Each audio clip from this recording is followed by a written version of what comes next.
పిల్లలు లంచ్కి అయితే వచ్చారండి. మార్నింగ్ ఎగ్జామ్ పెట్టారట, బాగా రాశారట ఇద్దరు కూడా. పెద్దోడు కూడా బాగా రాశా అని చెప్తున్నాడు. నిన్న కట్ చేశాను కదా, ఆ బ్లౌజులు అయితే స్టార్ట్ చేశాను. ఒక బ్లౌజ్ అయితే అయిపోవటానికి వచ్చింది, ఇంకో బ్లౌజ్ స్టిచ్ చేయాలి. పిల్లలు లంచ్ చేసి వెళ్ళిపోయారు, ఆ బ్లౌజ్ కూడా ఫినిష్ అయిపోయింది. ఇంకా నెక్స్ట్ సెకండ్ది వైట్ది కుడుతున్నాను. దీంట్లో మాత్రం చాలా అతుకులు వచ్చినాయండి. సంకలో, ఫ్రంట్ పార్ట్ సంకలో కానీ, హ్యాండ్స్కి సంకలో కానీ అతుకులు వచ్చినాయి. నేనైతే సింపుల్గా ఎలా అతుకులు వేస్తానో ఈ వీడియోలో మీకు చెప్తాను. ఈ మెథడ్లో అతుకులు వేస్తే చాలా సింపుల్ అండి. చూడండి, ఫస్ట్ అయితే జాయింట్ చేసేయాలి. Main cloth, lining cloth joint చేసేసి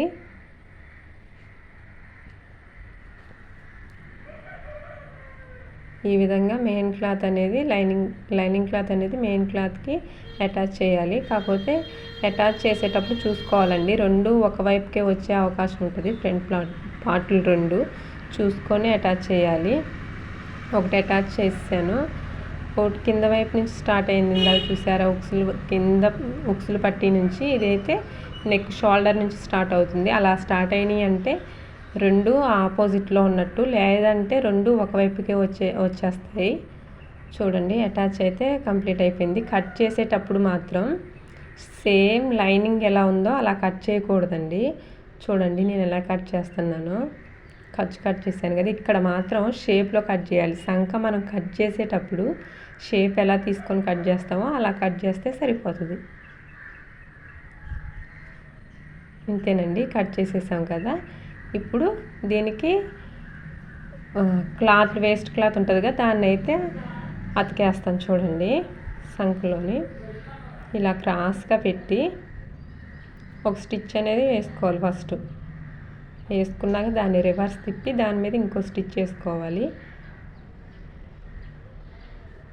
ఆ తర్వాత షేప్ మనం ఫస్ట్ మెయిన్ ఫ్యాబ్రిక్ కట్ చేసాం కదా, ఆ షేప్లో కట్ చేయాలండి.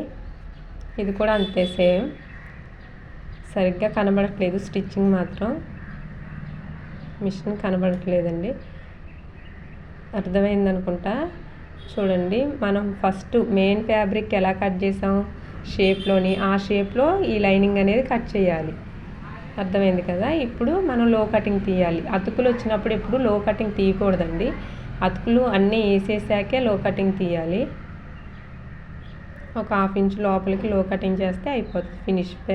ఫ్రంట్ పార్ట్లు రెండు అయిపోయినాయి. ఇప్పుడు హ్యాండ్స్ అండి. హ్యాండ్స్కి అయితే రెండు వైపులా వచ్చినాయి. నేనైతే హ్యాండ్స్ని తిప్పేస్తాను. ఓన్లీ పైపింగ్ వేస్తాను అన్నప్పుడు మాత్రమే నార్మల్గా అతికేస్తాను, అటాచ్ చేస్తాను. లేదు పైపింగ్ వేయట్లేదంటే మాత్రం తిప్పేస్తానండి. తిప్పేసి జాయింట్ అయితే చేసేస్తాను. రెండు హ్యాండ్స్ కూడా జాయింట్ అయితే చేసేసాను. ఇప్పుడు అటాచ్ కూడా చేసేసాను. ఇప్పుడు చూడండి, కట్ చేసేటప్పుడే మెయిన్ అండి మనకి అతికేసేటప్పుడు. చూడండి, షేప్లో కట్ చేయాలి. మనం హ్యాండ్స్ కట్ చేసేటప్పుడు ఎలా షేప్లో కట్ చేస్తామో అలా షేప్లో కట్ చేస్తే సరిపోతుంది. ఇంతే. మనం ఫ్రంట్ పార్ట్కి ఎలా అయితే అతుకులేసామో సేమ్ దీనికి కూడా అంతేనండి. కింద ఖర్చుకైతే కింద వైపుకి అయితే హ్యాండ్స్కి అతుకులు రావు కాబట్టి, సంకలోనే కాబట్టి ఇలా క్రాస్గా పెట్టేసి కటింగ్ అనేది మనం మెయిన్ ఫ్యాబ్రిక్ ఫస్ట్ కట్ చేసాం కదా, దాని సైజులోనే కట్ చేస్తే సరిపోతుంది. ఇటువైపు కూడా అంతేనండి, సేమ్ క్రాస్గా క్లాత్ పెట్టేసి అతికేసేసి పైన ఒక స్టిచ్ చేస్తే సరిపోతుంది.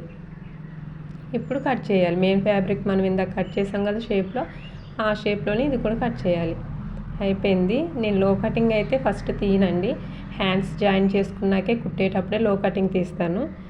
ఇప్పుడే జాయింట్ ఖర్చులు వచ్చినాయి, అతుకులు వచ్చినాయి అంటే మాత్రం ఖచ్చితంగా కుట్టాకే తీయాలి.